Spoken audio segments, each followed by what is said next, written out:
That's why, like, sometimes when people just blatantly hate, like, most of the time I'll try to make them a fan, but if they are just, like, whack and they're unsalvageable, I'm just like, let me hear your song. Bag and we don't want the bread, now what's off with your head? There's a glitch in the system. What's up, everybody? Richard from TrueShot here. If you're watching the video version of this, you'll notice, just like the last podcast we did, it's just me here. I'm doing a quick intro for this podcast again because we tried something a little bit different in terms of the recording process, with me and Adam being both in person, but for some reason there was no audio that came through, so I'm here to record a quick little intro for this. So I'll make this short, sweet, to the point. In this episode of the TrueShot Guest Spot, we talked to Adam Ramey of Dropout Kings.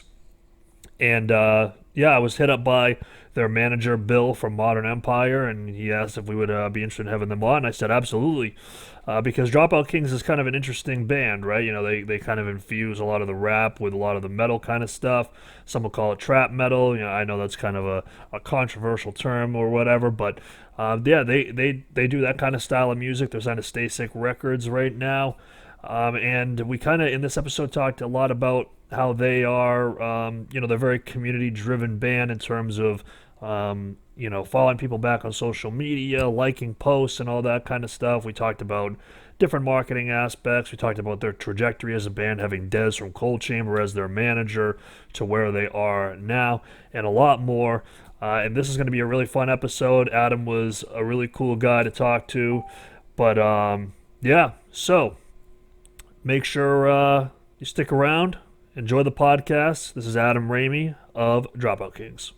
Adam Ramey from Dropout Kings. What's going on, man? How you doing? What's up? Good. How are you guys doing? Doing pretty good, man. Just over here in New Hampshire, very, very far away from you. You guys are over in Arizona. Is that correct? Yeah. Nice and hot. Arizona. Yep, it is very hot. It's hot as shit today.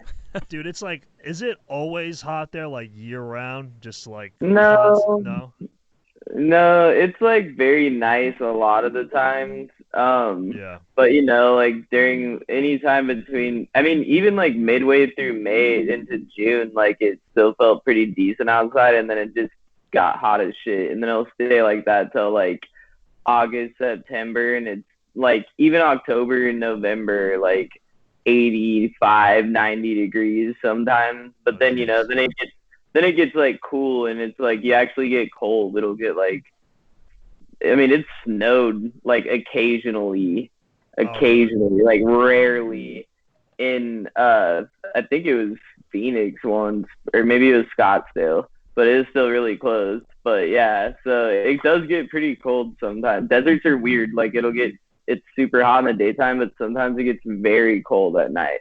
Like the temperature will change like 60 degrees. So it's really weird like that.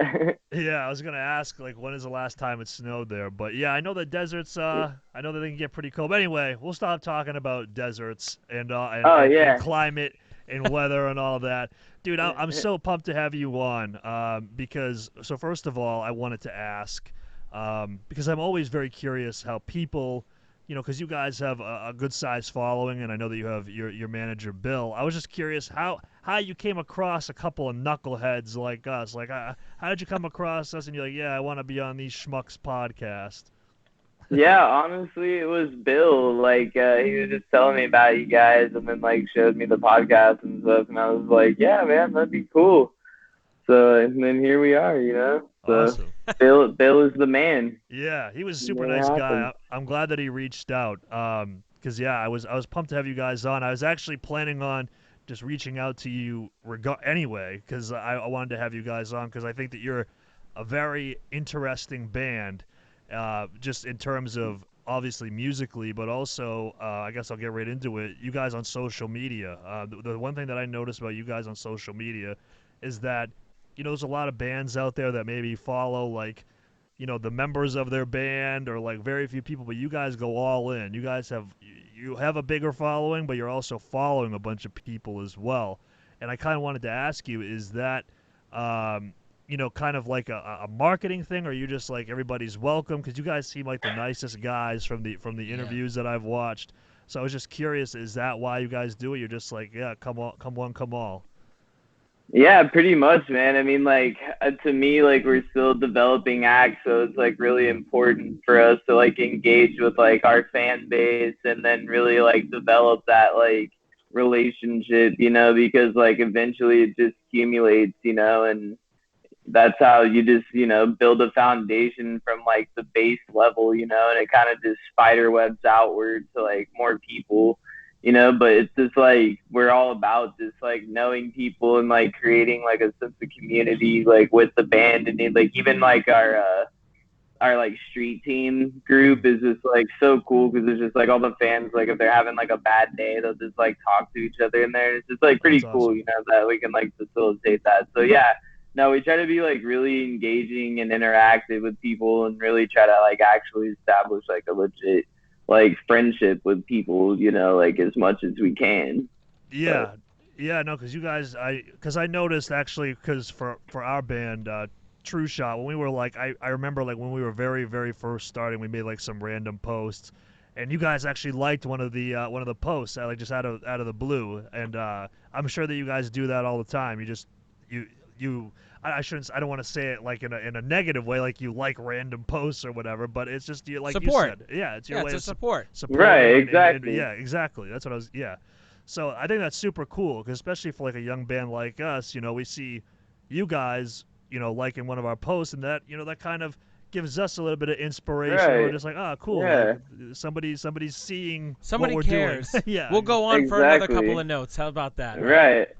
Right. And and it's just like that's like and it's even part of just like Instagram, it's like then once like we interact with your post, you'll probably interact with our post, for and then sure. we start actually knowing each other, it's like now we exist, and I know you exist, and then that's what starts all the engagement and everything like that. So, it's like, yeah, it's a marketing strategy to some extent, but it's also like integral that like that's how you get someone's attention, and when you get it you be genuine with it, and then Right. it's just like they get immersed into the band, into the people, more of us in depth and stuff, and then you facilitate something like real with that. So that's kind of just like how we do it. Yeah, and I think that's super cool, because especially even just talking to Bill before we arranged the podcast, he just gave me, I mean, I'll just say, I mean, he gave me your phone number, and I was just like, what? I didn't expect, I've never been given somebody's phone number for a podcast. I thought that was super cool. That was super kind of you to do that, just an easier form of Oh yeah, for communication. sure. Yeah, it's easier for me for sure, definitely. Yeah, no, I thought that was awesome. But just Oh so, yeah. because I like I said to you on text before we got on, I watched a lot of your podcasts that you've been on, a lot of interviews, read a lot of stuff, just to kind of brush up on my knowledge of not only you but Dropout Kings as well. So just give Mhm. the listeners kind of a brief history of how Dropout Kings formed.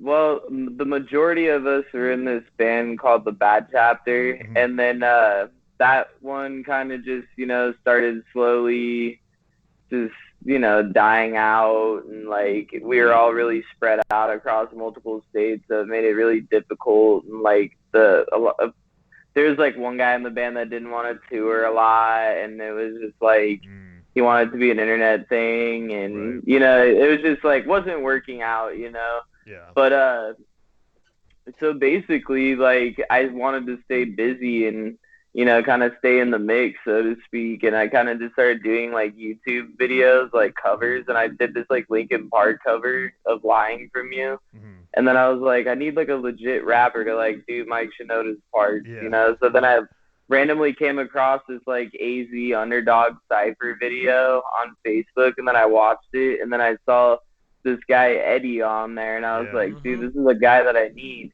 And then I hit him up, and then his manager responded, and then he was like, yeah, like I think it'll be cool, blah blah. And then so like yeah, we meet up, and then like me and Eddie started hanging out, and it was like we've known each other for like years. It was weird. That's awesome. And then we did the cover, and then it did really well on YouTube. And then I was like, dude, let's make a band out of this. And then yeah, we started recording like legit like original content, like, Mhm. and yeah, it kind of just became what it became, and then I recruited pretty much everybody that was in the Bad Chapter into this band.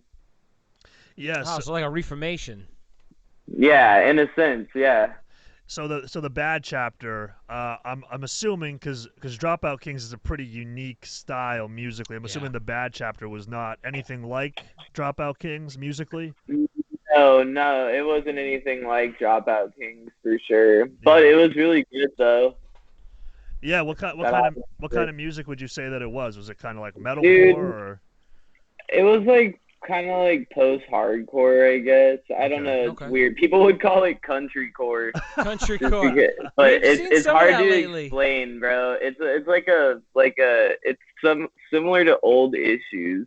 But like not. Right. But if have you ever listened to like I Am Abomination? Mm-hmm. Yeah, yeah. Yeah, the vocalist of the bad chapter was in I Am Abomination. Phil Struyor. All these. Yeah, so he was in that band with us. So you said the vocalist. So were you also a vocalist in the bad chapter? Yeah, so there was like yeah, right. But yeah, and then I basically got brought on after they did their first album. Like their other vocalists couldn't do it, and then I just wound up like getting in the band and did a couple tours and stuff. And we recorded a couple singles. I think we released like one cover, but that was it really. And then it kind of was just like after that. Because I think I heard in one of your interviews, you're 27, correct?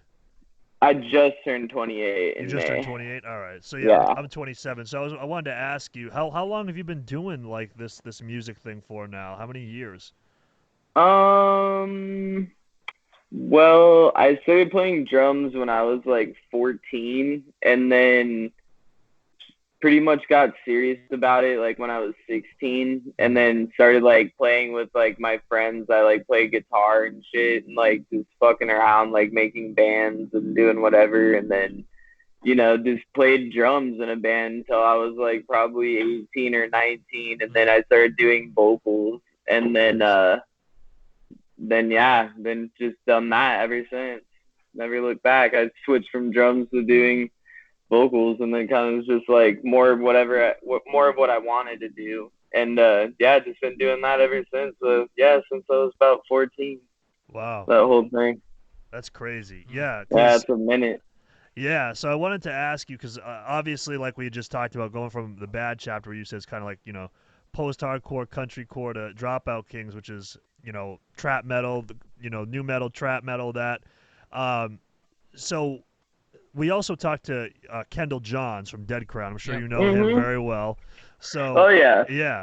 So I love that guy. Yeah, he does all of our design work. Like when you see the podcast thumbnail, he did all that. And you know what? The red and everything, it totally looks like Kendall's work. Yeah. That's definitely.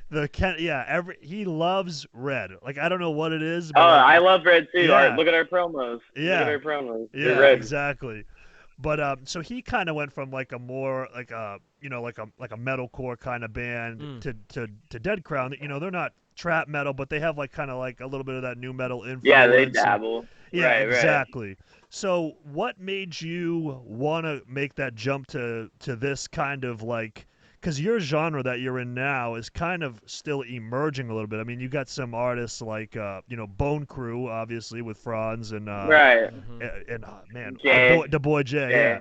So you got them, and you have some other acts like Suicide Boys, stuff like that, which kind of mess with that. So what made you want to go to that style of music? Because I mean, I'm sure that you've heard it, and I'll just reiterate it, but.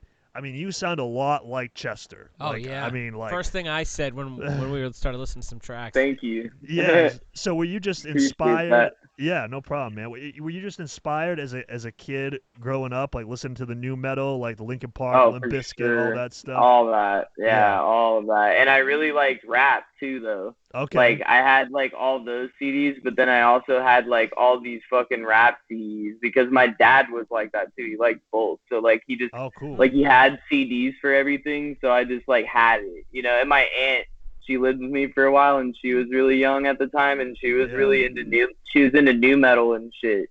Oh, and she had, like, Hybrid Theory. Like, that's how I got that CD, and that was, like, my shit.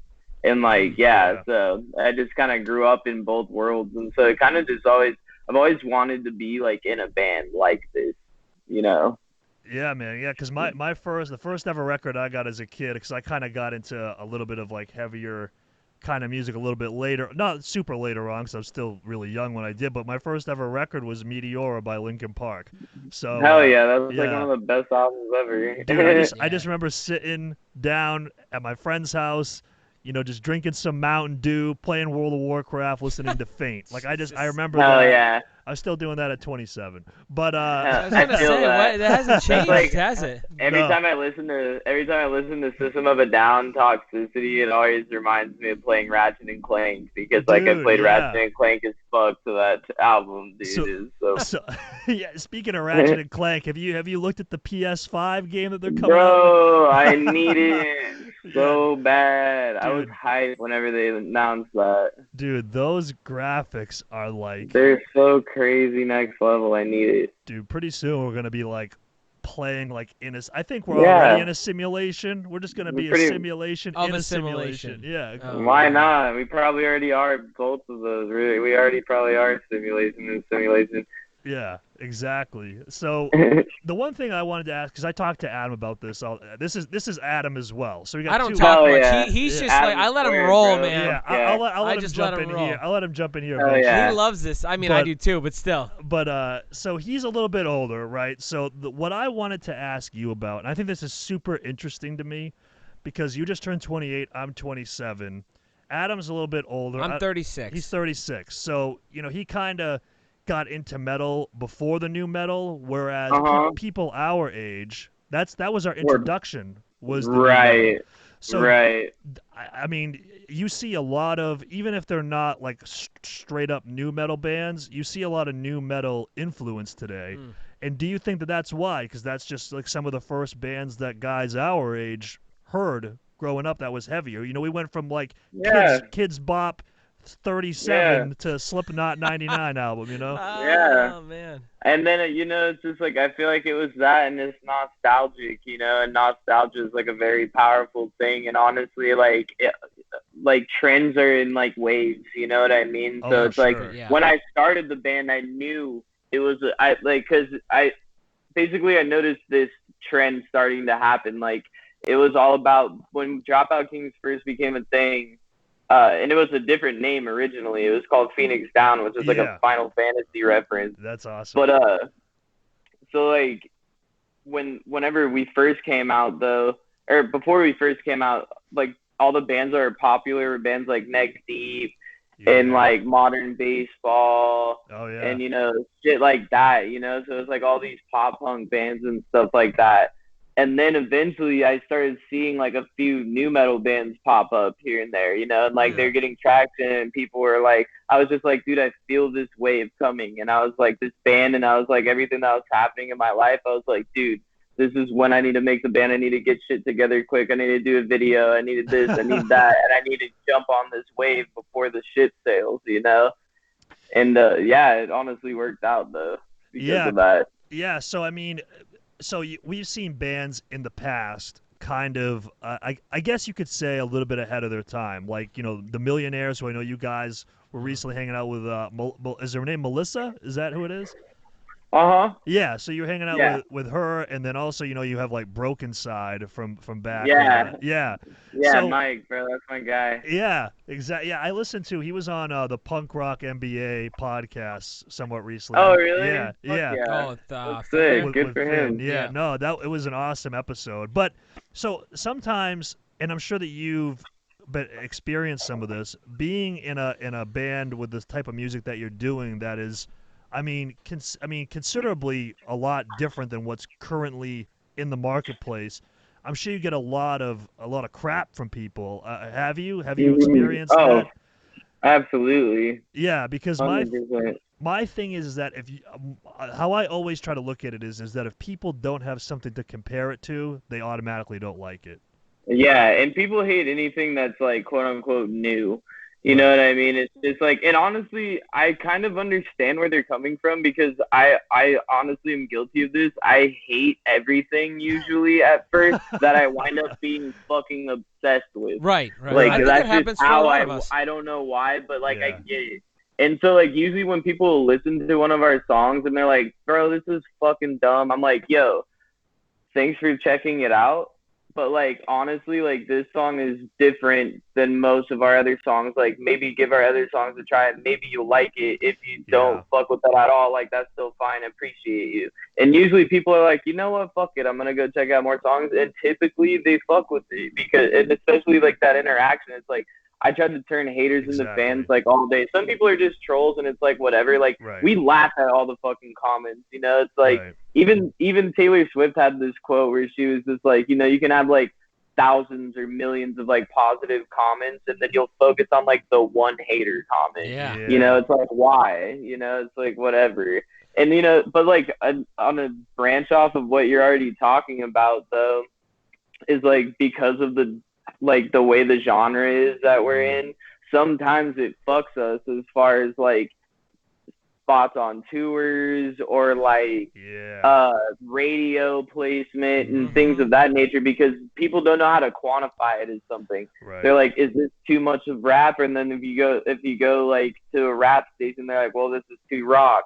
You know, so it's just like you're in this weird in between spot, you know. So that's why we kind of try to scattershot things too. It's like, hey, I want to do like this super hip hop like song, you know, where it's just like I'm not super rock, but like just a little bit. And then we're like, yeah, we're gonna make like a super rock jam like radio hit, you know. And then it's like, yeah, we're just gonna make some fucking super heavy crazy shit, you know. So it's just like we always have something, you know, for someone.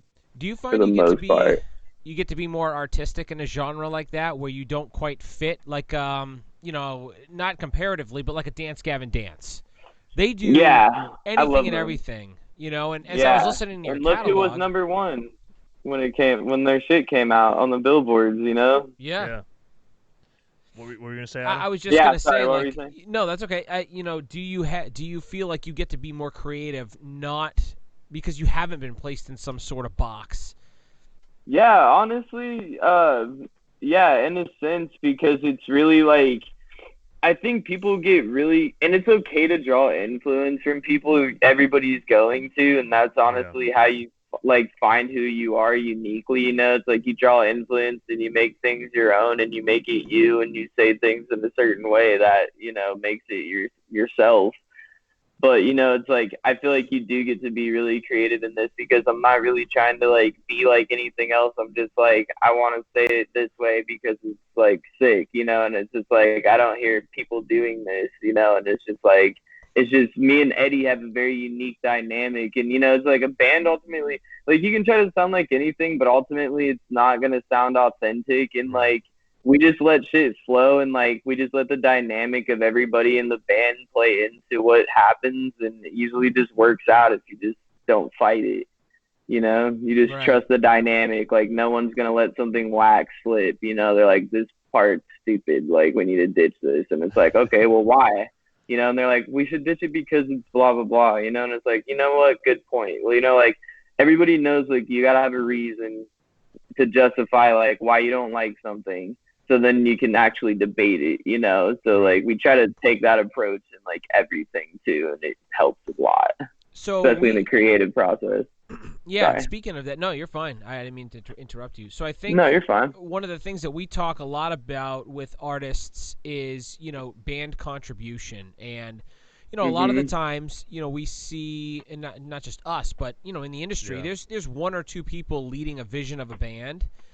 Sometimes it's just one, and the other guys just come do their thing and, you know, contribute and move on. How do you guys function? Are you guys, you know, all 110% in, or, you know, is there like a vision, you know, by one or two people and you just kind of go that way? How do you guys structure creativity that way? Yeah, it's very mixed. Like as far as the marketing and the business side of the band goes, like, yeah, we have our managers, but like me and Chucky, the guitarist, and then Larry, one of our managers, like we pretty much do all of the marketing and like all of that stuff. And Chucky creates all the content, so he does all of our videos.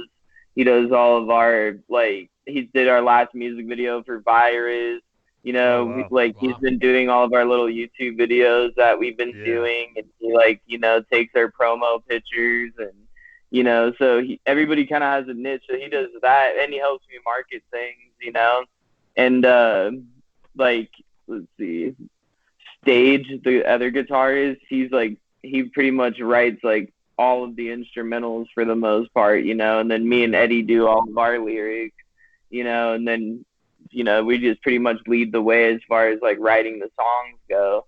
Yep. So, and then like the drummer and then Eddie, you know, like have their own thing. Like Eddie's just uniquely him, and that's all he really needs to do. You know, he's very supportive. Yeah. He shows up when he needs to, and that's all I can really ask of him. And same with Trevor, you know. And Eddie and Trevor are really good in as far as like aesthetic direction and like developing stories for like our videos and stuff like that. Cool. Like they're very good Nice. at that kind of stuff. And then our bass player Rob, like, he's a tattoo artist, so like anything that like Chucky can't draw because he does graphic design too, then Rob can just freehand it, you know, and then he does it. Rob's also really good at you know, aesthetic direction, and like he's very good with fashion and like all that kind of stuff too. So I feel like there's a common theme we're seeing with a lot of these, you know, up and coming successful bands is there's a lot of stuff that you guys control in house, and it's, I think there's a perception right. that, oh, you know, you guys are on Stasek, right? Mm-hmm. And people think, oh, they got a record deal, they just make music, and that's not it at all. I think there's definitely a perception there that's untrue. Oh yeah. Yeah, you know, it's like a lot of people may not realize, but like when you're in a band, it's like, yeah, you're on a label, but it's still, it's like, no matter, I've been on a few labels now, and it's like, and you know, not to like trash on them by any means, but it's like, no one's going to care as much about your project as you do. Right. You know, it's like, you're going to be the one that, you know, they have a lot of shit on their hands. They have like tons of other artists who have all their own issues and all this other shit that goes into it that we don't see, you know, and it's just like, you know, it's just, you got to be the one that like is keeping in contact. You got to be the one, you know, your manager can do so too, but you got to be also the one that's reminding your manager to hit up the label, you know, like, and that's how, you know, we try to be. But, you know, it's very much like music is almost part B of the band. It's also, the other side is a business, you know, it's like you have to run it as such. Like we have an LLC for the band.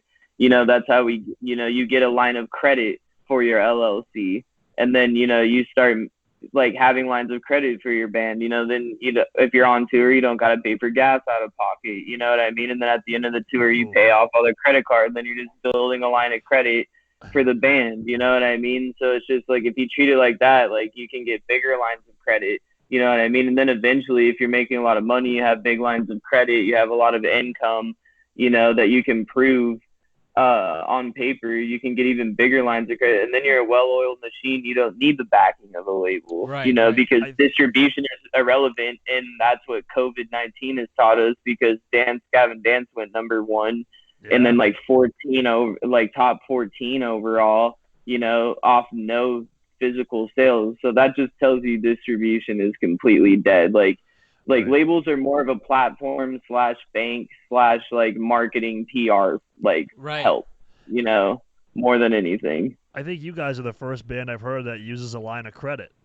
Yeah. I haven't heard of that before. Yeah, dude, it's a game changer, man. It's like a lot of people, because it's like it saves you from having to pay a lot of things out of pocket, you know. Yeah. Especially on tour with gas, dude. That shit will fucking eat away at your funds, you know. But if you don't have to worry about it, you can pay it off after tour, you know, and nothing comes out of pocket. You have all that emergency money, you know. You can re-up on merch real quick. You don't gotta worry about it, you know. And you know, it's just there's so much you can do, especially when you just get involved with like the LLC, because then you can write off your gas. True. You know, you keep track of all your things, you can write all that off. You get merch, you can write that off.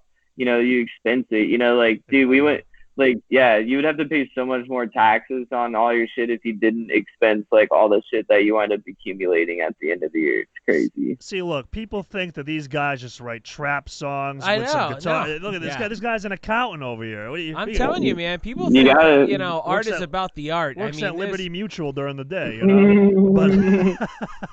But straight up, bro. But Liberty.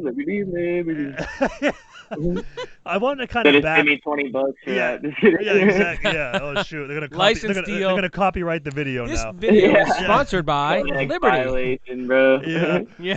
So I kind of wanted to back up to the beginning because you guys, obviously, I know that you have 2 releases now. Most recently, Glitch Gang, and before that was Audio Dope, and you released Audio Dope through Napalm. Yes. So I wanted to ask you because I know that you used to be managed by Dez from Cold Chamber, which is like super cool. They came out when I was like in high school or late junior high. Yeah. They've been Cold Chamber has been around for a long time. I was fucking obsessed. One of the first metal songs I ever liked was fucking Rowboat. Oh yeah, by fucking Cold Chamber, bro. That dude. was I had it in my Walkman. I had it on my first little MP3 player. Like that was my shit. Yeah, yeah, I'm old. You know? Yeah. So I was gonna ask. So first, how did you get with Dez, and was he your gateway into Napalm? Mm-mm. No. Okay. Interesting. Okay. Yeah. So we'll have to take it back a little bit before we go forward. Cool. So basically, like, we got to take it back to when me and Eddie started actually working on new, like, actual original content. When we first started the band, we put out, the first song we ever put out was Street Shark. First song we ever wrote was Scratch and Claw, which ironically turned out to be the biggest song that we currently have. That was the first song we ever wrote. Yeah.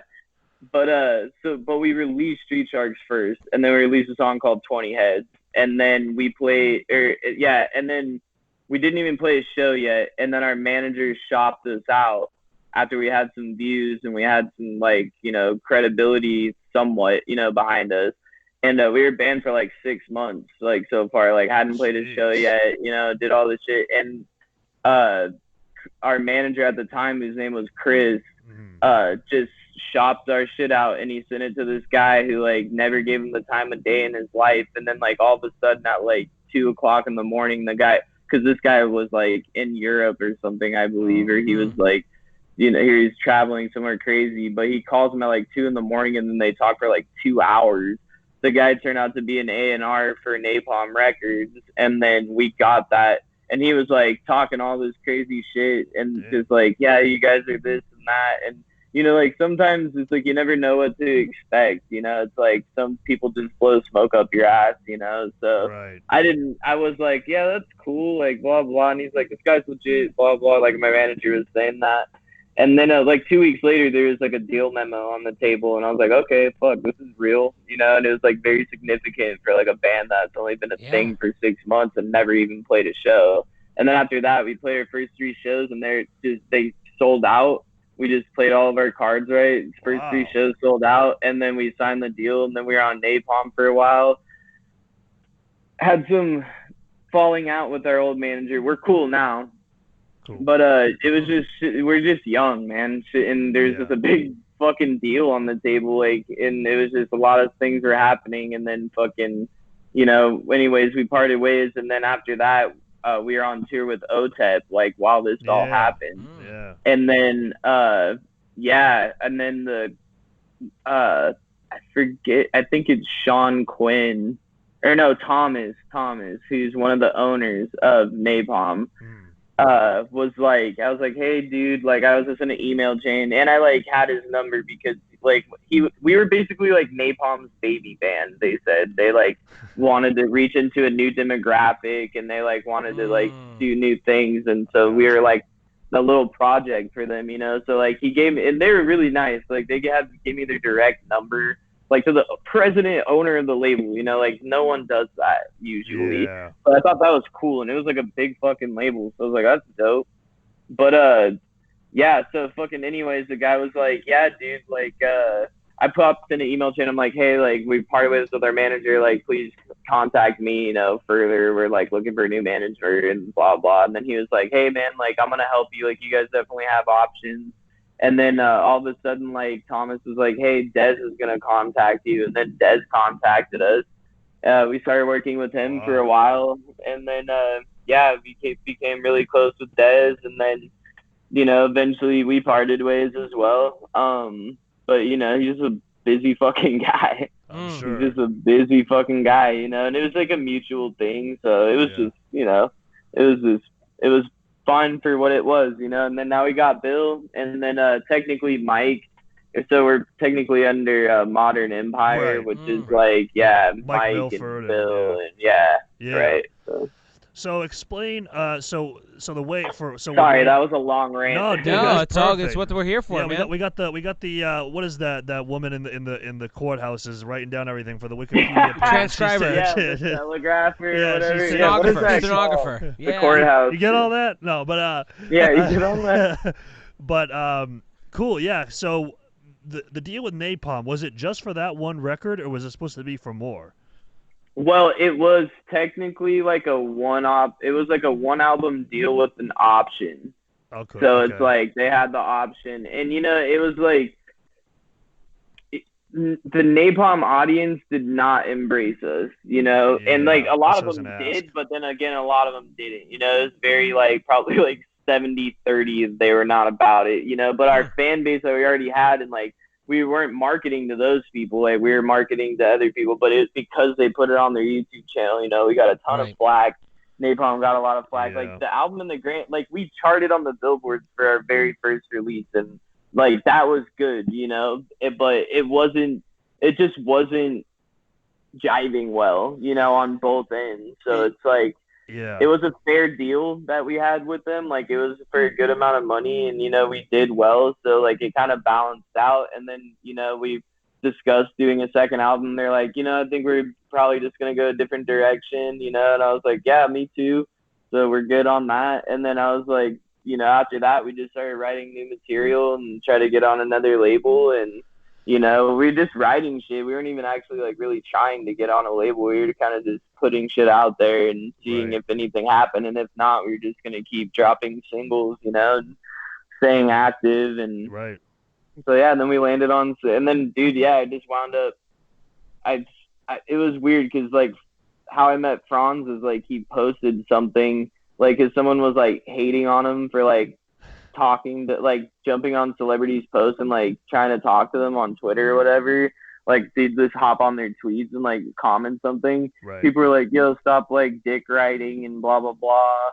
And then he was like, bitch, like, maybe if you did shit like that, you'd be a millionaire too, you know? And I was like, honestly, it weirdly inspired me to hit him up, because I'm like, dude, I bet you, like, right now, more than ever, he's like, he would probably open a message to, like, look at it.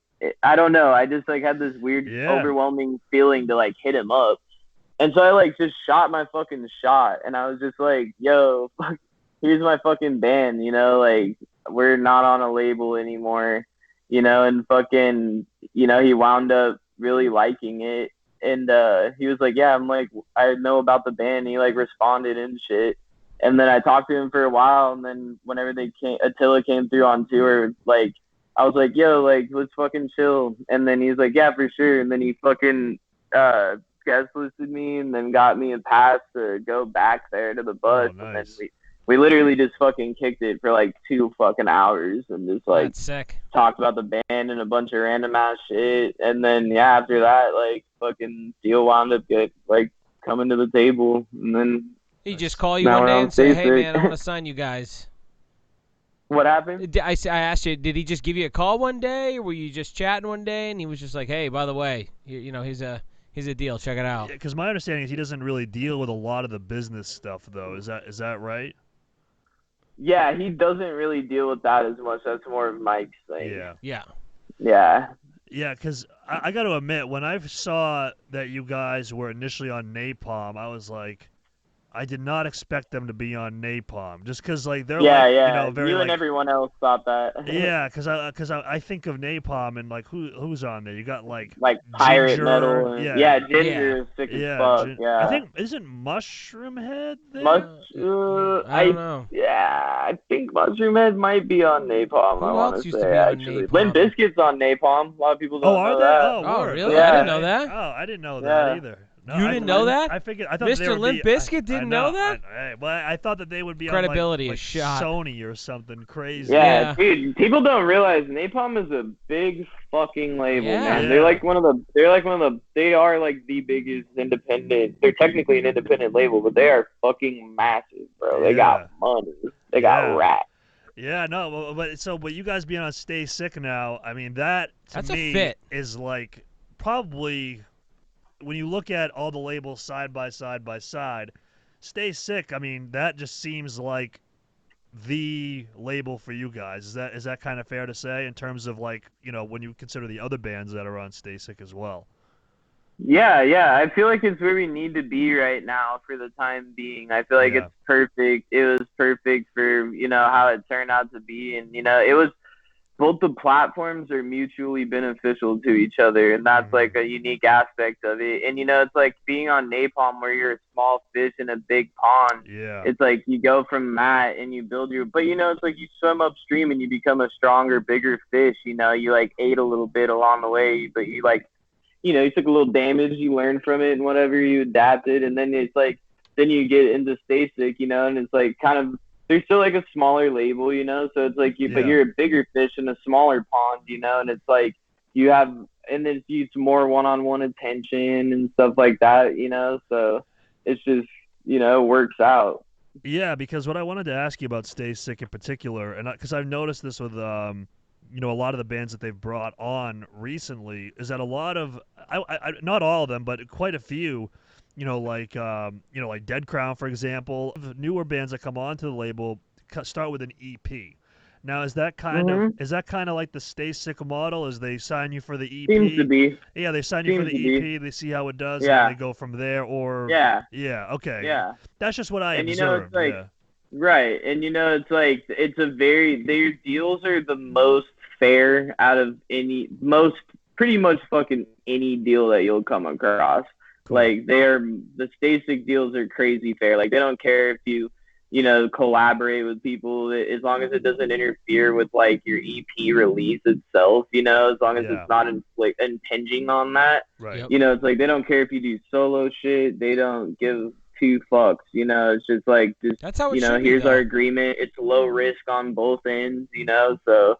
And then, yeah, exactly. It's like if they see how it's like a trial run, you know, you see how that goes. And if you're a profitable band, then, you know, the next deal, you have more room for negotiation, you know, and then maybe the next deal is bigger risk on both ends. You know what I mean? Yeah. So. Yeah, because that's what I noticed with a lot of Stasek bands. They start with the EP. So how did the EP for you guys go? How did that release go? I mean, all things considered. Dude, I was amazed it charted on the Billboard. I was amazed it charted. I was very surprised because there was like no physical sales. You know, COVID-19 was just in the scene. You know, we had 3 tours get canceled. Like, you know, we haven't been able to tour off this album. Like, it's literally been like the fans killing it with like buying. You know, because we've had like physical pre-orders, you know, so it's like, but those are the only physicals that ever got made, you know, it's the only way you can get one right now. It's like, you know, so it's like, it's all those amazing people that purchased one of those, and it's all the amazing people that streamed it and bought it on iTunes and Apple Music. I don't even know if iTunes is still a thing. I think you can still buy shit on there. It might be done now, but Apple Music. It's there. You know, it's just like all that shit, you know. So it wound up doing a lot better than anticipated. You know, it sucks because it's like you always think, what if, you know, but it's a matter of the circumstance and it's what happened at the time. And it was a unique thing that happened that, you know, we'll always remember. And it's a learning experience, you know, and it's just an EP and it did just fine. And, you know, given the circumstances, I think it was successful in my eyes, you know. Yeah, no, for sure. Because I saw that you guys charted on Billboard, and I thought that was very impressive. I remember the original other thing I wanted to ask was, I notice, you know, a lot now, and we've as a band, you know, we're independent still, and we've started to go down the singles route. And I noticed that's kind of a better way. I mean, a lot of rappers do that. You keep the hype going. Unless unless you're like an As LA Dying, right, where you have people that will literally chomp at the bit for any new music whenever. So if they have to wait 2 years, they will. Yeah, they're okay with 2 years. Yeah. Yeah. So I'm very interested in why record labels, and you can correct me if I'm wrong, because like I said, we've never been in contact with any labels before. I wonder if any deals out there are more, singles orientated, or why are they still, the EP album kind of deal? Is that something that you're aware of? Is there such a thing out there as like singles deals, like we sign you for 3 singles or something like that? I'm sure it probably happens. I mean, we're somewhat in a sense gonna try something like that with Stasek potentially. Okay. Just to pass the time or whatever in between, Yeah. since everything's so weird. But typically no, because that doesn't really happen often, Yeah. because the labels want a catalog of your I songs, gotcha. and it's just like, as a whole, it's just more entertainment value and repeatability. Like, they have multiple tracks the listener does, and it's like they have an entire album, and like, just for some reason it just hits different. But that being said, I feel like there should and probably will be some type of reform in a sense, and I'm sure people will do Yeah. more of like a single Yeah. type bass thing. But it's like, I feel like people are doing singles a lot now, especially because Spotify, like, if you put an album on Spotify, it You can only only gives do you one one. token. Yeah. Exactly. You only get one token for editorial playlisting, but if you do singles, you get an Oh. editorial playlist token every time. So basically what Spotify is doing is rewarding you for uploading more frequently, and it'll also reward you algorithmically if you collaborate with other artists, because they want it to be like a social media platform for artists. Right. So they reward you for things like that, and it pays off in big ways if you can really work that to your advantage. Yeah, man, we're playing that game right now because we're releasing a song this Friday. So we're hoping that token just hits on like what is it, all the sevens Yeah, lucky sevens. yeah, lucky Ding, ding, set. Yeah, Yeah. ding. we're hoping, but yeah, because Yeah, oh, sorry, my bad. Another reason why the singles though are so important too is because, like, this is how people go platinum in a day. Like, they'll have singles from the album out for like months, and they'll have like 3, 4, 5 singles out from the album, the new album that they're gonna put out, and they'll be out months before then, yeah, getting millions of streams and shit. So then, when that album comes out, all of those plays and everything accumulates to your first week numbers. right. So you just, like, that's how people go like platinum in a day.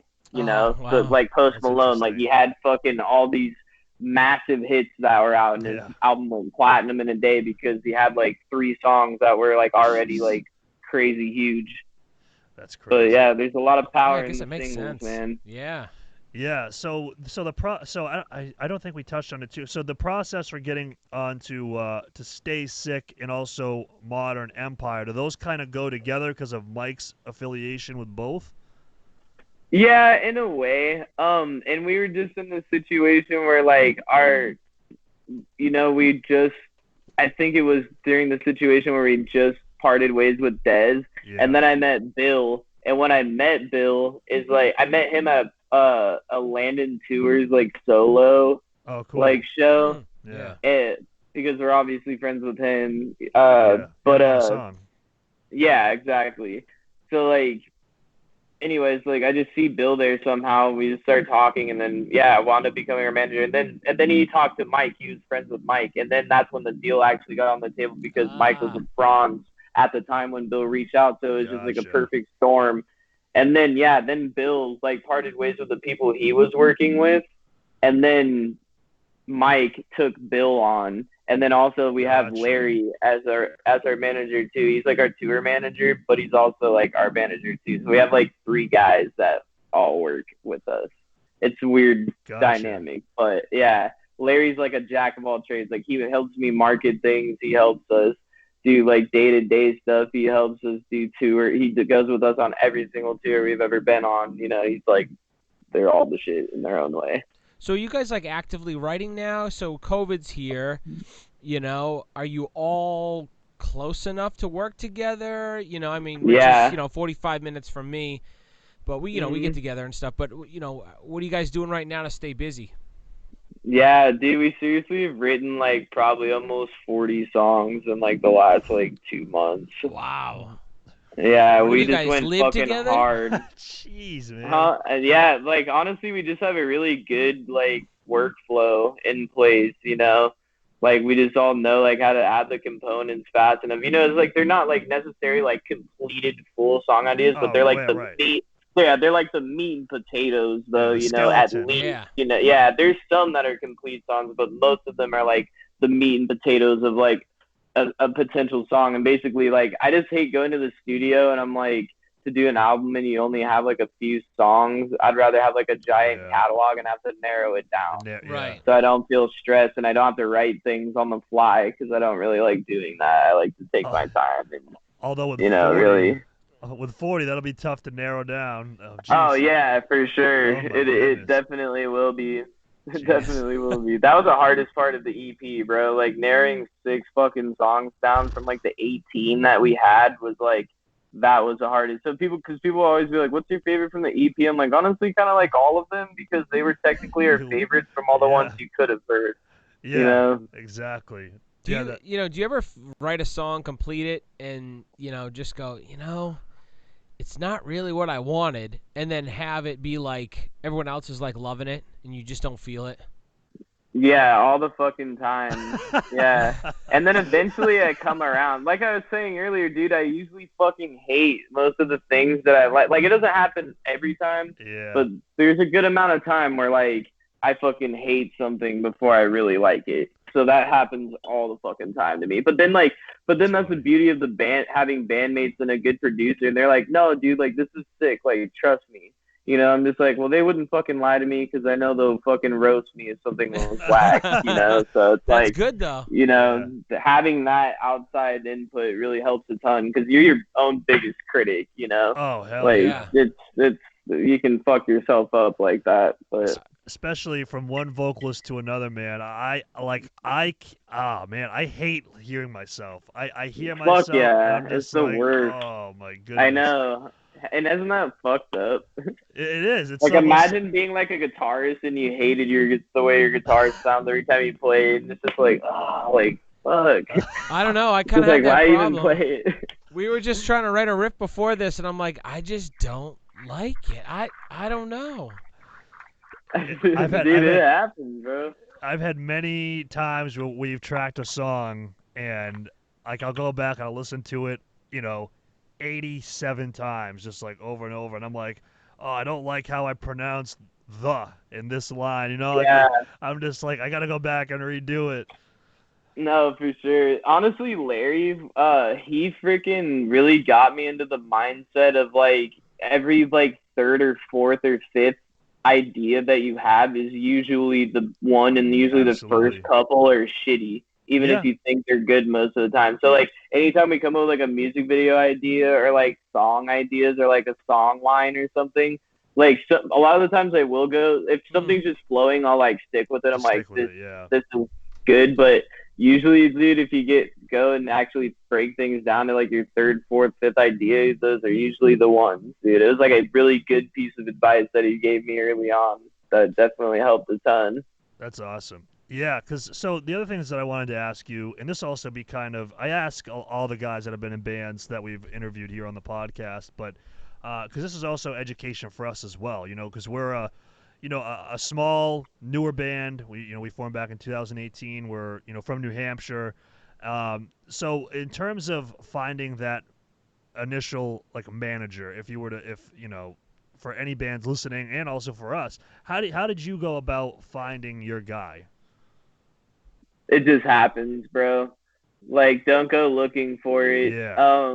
Honestly, more so than a label, a good manager and a good booking agent are much harder to find, and I recommend that people should try to secure that first before you get a label, because most labels won't talk to a band member individually. They'll usually only communicate directly with the manager, just because interesting. It's just more professional that way. And that's how people prefer to. That's just the industry. most of the time. Like there is ways to do that, and it's very informal, you know. But sometimes it works out. Like you never know if you know people or something. Sometimes you shoot your shot and you get lucky or whatever. But yeah, man, I feel like don't get a manager though until you have a reason to have one. Like until you can't handle it yourself.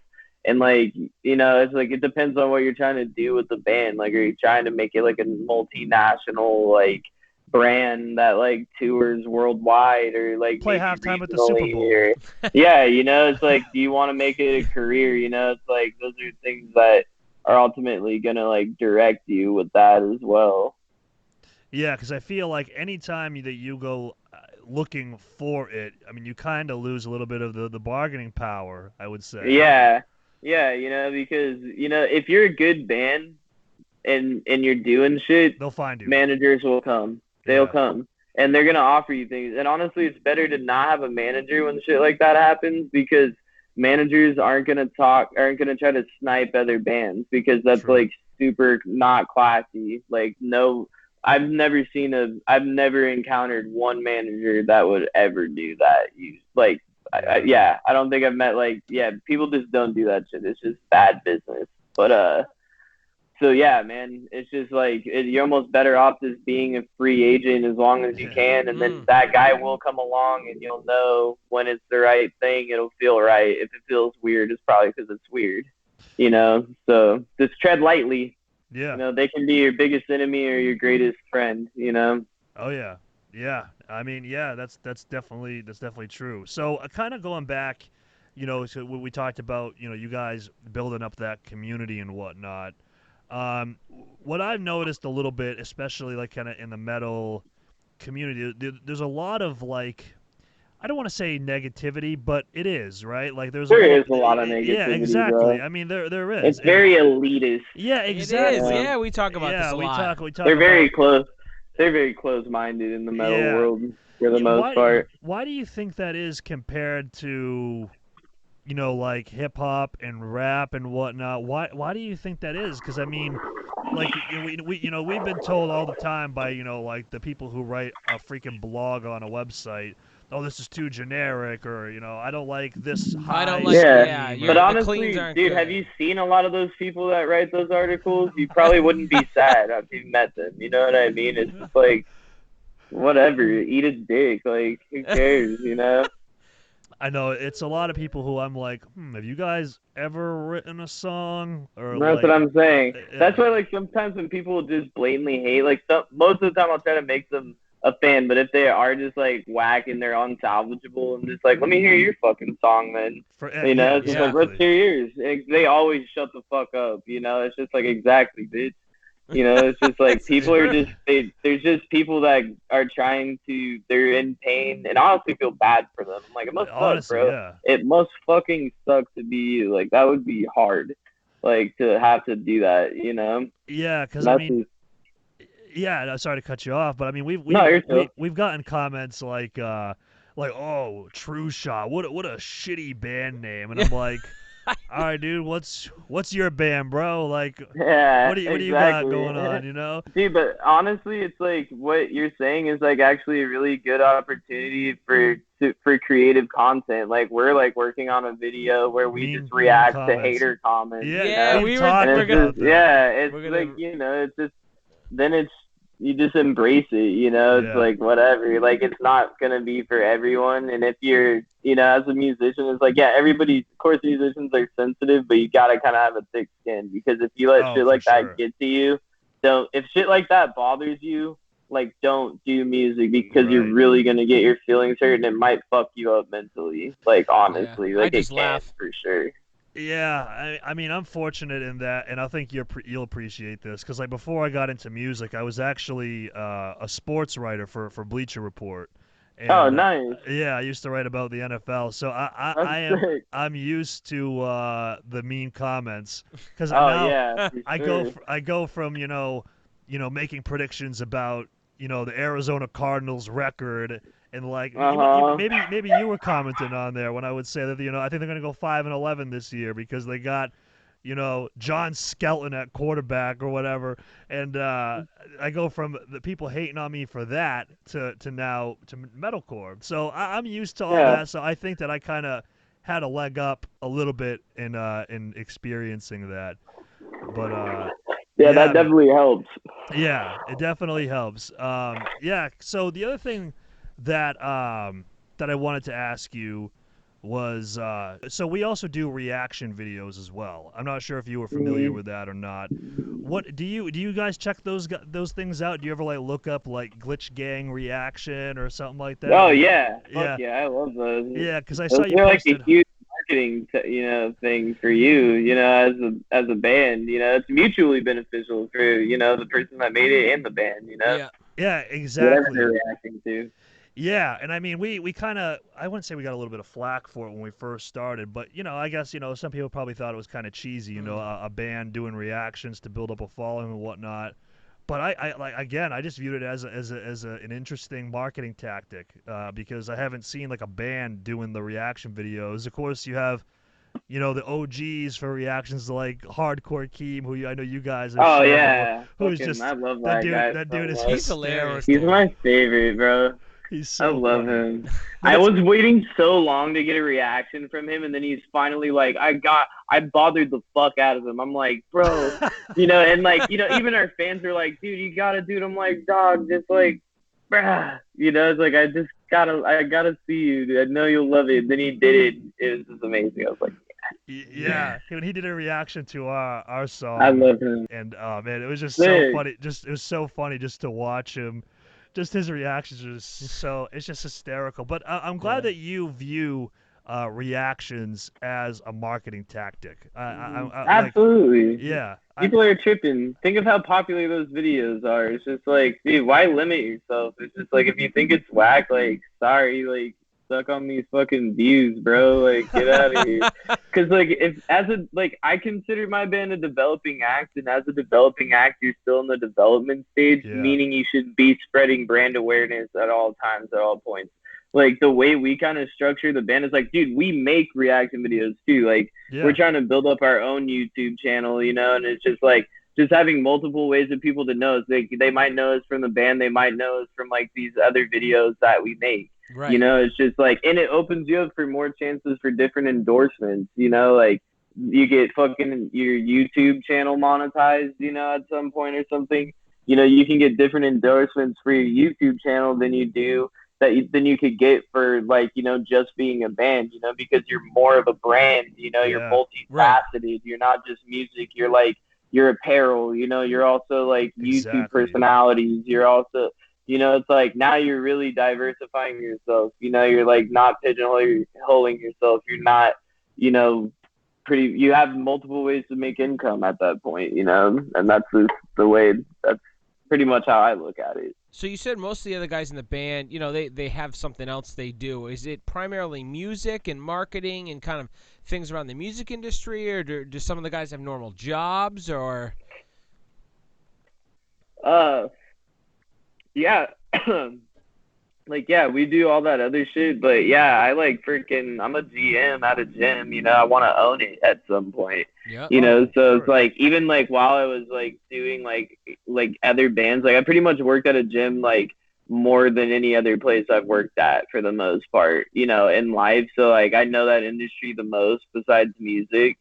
So like I definitely like want to own a gym, and like, once again, like diversifying yourself, it's just like I have that, it's just like multiple fallbacks, it's just, and you use your platform to like help leverage things, you know what I mean? Right. So, like it adds credibility, it adds, people want to work with you, it's like it opens doors and opportunities, and it's like you just kind of get your hands in a few things, like then that's how you really make money in music, right. Like through all those other things. But so I do that, and then Chucky is like, he's worked for this company and they're super fucking cool, and he can like work remotely on tour in the van. And like he's like a purchasing coordinator for like this company, and he makes like good ass money, and then they just let him go on tour, and Yeah, they're pretty fucking cool. So it's just like, yeah, and I feel like he's got fucking 2 houses. Like, dude, he's fucking geez. balling, you know. So it's just like, yo, we gotta get on you know, everybody else has their own shit. I need another house. You gotta get on Stay Sick to Yeah. get another house. Yeah, no, you just gotta be on Chucky's level, bro. And then our manager Larry, he's like getting his real estate license again. He like had it for a while, and then he's getting back into that too. So it's just like. Damn. Yeah, everybody's doing shit, bro. Everyone's just, you know, trying to learn Gotta stuff. hustle, man, and make it in this world. That's for sure. Yeah, gotta. Yeah, because, well, so in addition to not only the podcast that we're doing now, we are going to do a reaction as well. And we already filmed it before we did this podcast, like minutes before. Yep. So you can expect to also see a reaction from us to Glitch Gang. Because I listened to everything else except for that because I wanted to save it. Same with me. But I'd say my favorite song right now by you guys is Virus. That song, the hook, that is such a catchy. I mean, it's a wicked catchy song. But thanks, bro. And I also wanted to congratulate you on 100,000 monthly listeners on Spotify, which you actually got today. Thank you. Isn't that right? Yeah, that's cool. That's happened today, actually. That's awesome. That's a big milestone. I've been working at that for a while. Yeah, man. Especially for the genre that you're in. I mean, that is it's like I said, it's an uphill battle because, like you said, you don't know where to lump you in. Like on even just going to the Spotify playlist, you know, do they put you in Rap Caviar? Or do they put you in Top of the Core? You know what I'm saying? Exactly. Yeah. Exactly. But yeah, man, I'm really pumped to see what you guys can do. I love when something is so unique like this, and I know that you guys have thick enough skin that you can weather a lot of the haters, and I think like what you said though, man. I think like when you really actually, because I think a lot of people will say something just to get a response out of somebody, but then when you actually respond, they're like, oh shoot, like being nice to me. What do I do now? Yeah. And if you exactly, because then they honestly realize how much of an asshole they actually are sometimes. It's true. Sometimes they're salvageable. Some people are beyond that point, and they're just like, hey, fuck you, you know, but then it's just like, well, fuck that person then, you know. But yeah, some people, and especially if you react harshly and you like go ham, they're like, yeah, now I'm going to fuck with this guy because now they've controlled your emotions. So they literally have complete control over you. Like, I've seen celebrities fucking go in on like a Twitter profile with like 40 followers. And it's like, bro, what are you doing? Like, you got like 49 million followers on, like, you're fucking pissed about this guy. Like, chill. You look dumb right now. Yeah, it happens a lot. It's crazy, yeah. Yeah. It's just nuts how, like you said, you have a sea of positive comments, and then all of a sudden you see that one negative one, and it's like what the? Who is this guy? Who is this gal? Nuclear meltdown. Yeah. Yeah, exactly. It's just like, you know, it's like they're demographically, it's not, your product's not going to be for everyone. You know, like, so then it's like, if they don't like it, okay, don't interact with it, you know, next. Like, let's find someone that does like it now. Do you guys try to respond to every comment, you know, on your YouTube channel and your social media and stuff? Bro, we really do as much as possible. Yeah. We really do. Yeah. I think that's a marketing tactic in itself because, like you said, you're turning potential fans into real fans and haters into both potential and real fans too. So exactly. I mean, again, it's a hustle. Yeah, man. It's just like, and you're actually like, you know, that's, if you're like really one of the best ways you can connect with people is through interactiveness, and like through trying to respond to people is like as that's as interactive as you can be, you know. So it's just like you keep talking to those people, and you know, and it's like both of your stuff is gonna pop up more on each other's algorithm too, you know. So it's like, and you get to know each other and stuff like that, you know, and then they're invested in like all that stuff, and yeah, man. Yeah, so I know we've talked about a lot of different types of marketing throughout this, and so what is something that you would like to see more bands doing marketing-wise that they maybe that they aren't, that maybe you guys are doing, or just in general, like, oh man, if you guys only did X, you know, it could really help you out more? I feel like if they just invested more time, energy, and money into the overall, like, Image? it's hard to, Product, well, just like quality of everything. Like, you Yeah. really, like, and a lot of this stuff is hard because you only learn it through trial and error, but that's why you should, like, consult with people that, like, know what they're doing, and it's worth money to, like, get knowledge for people. Because, like, I'm the type of person that, like, I mean, like, yeah, I've made a lot of mistakes and stuff, but you try to learn. But, like, you want to try to get on the straight and narrow as quickly as possible and make as little mistakes as you can. So if you can talk to people that can kind of, like, work you, like, getting around those friction points that are just going to hold you back, you can get to the front of the pack faster, whenever you hit less snags along the way. So if you can streamline everything as much as possible and you execute everything flawlessly the way you have it set up, it's going to work. You have faith in the plan, and everyone knows their part and they execute it, like, it's going to do shit. Yeah, no, that's definitely great advice, and because we talked to Kendall too about just the overall, just how you present your product, and so I'll let you get out of here shortly, man. I've had a lot of fun talking to you. You have Man. A lot of great insights, and I don't want to take up too much more of your time, so I guess I'll just get you out of here on a couple of things. One, what did Dropout Kings really miss out on due to all this COVID stuff going on? What was something that you maybe had lined up? Because, like, for example, Dead Crown, they were supposed to go on tour with Attila, and that got squashed. Oh my god, yeah, that shit got so fucked up. I feel so bad for them. Yeah. Anything? Did you guys miss out on anything in particular, or? Yeah, we had 3 tours get canceled. We had a West Coast tour, East Coast tour, and we were even, like, locking down a tour in Japan. And yeah, bro, and that got canceled. Yeah, you don't get anywhere near that part of the world right now. Yeah, it's fucked. And so, have you heard any kind of, I don't want to say rumblings. I don't want to say, because they're not, because I know that record labels aren't, the CDC or whatever, but in terms of, like, like, what is kind of, like, what people are saying in terms of, like, when shows will come back, like, how they'll open up? Because, I mean, we've seen, obviously, some articles that are like, oh, it'll be, like, this time and this much capacity and whatnot, but... Yeah. The truth is no one knows, bro. It's like, it's just so up in the air, and it's like, I mean, we did start getting some dates coming back in September, but even as they came, like, our agent was like, yeah, like, don't get, like, your super hopes up. He's like, it's cool stuff is coming back, but I don't know if it's gonna hold or anything that. And it's basically just, you just gotta adapt. Yeah. Just start focus. Like, tour is not gonna happen for a minute. Yeah. Like, definitely. But like, the advantage to, like, smaller bands like mine is, like, when they do come back, it'll probably be like 400 cap venues or less. So, I mean, like, we'll be able to be fine with that, So it'll still be all right, and, and people will still want to go to shows, and maybe these bigger bands will do these smaller tours just because they want to do it, and it'll be cool for the audience too, because you'll get to see maybe these big bands playing these fucking super tiny venues like 3 nights in a row or something. Yeah, that would be kind of cool. I could see that probably happening before the big arenas open back up. Yeah, because we've joked where they're like, all right, max capacity is 20 people. Yeah, we're gonna sell out tonight. We sold out. We could put a sellout on the flyer with 20 people. 20 heads. There you go. Yeah.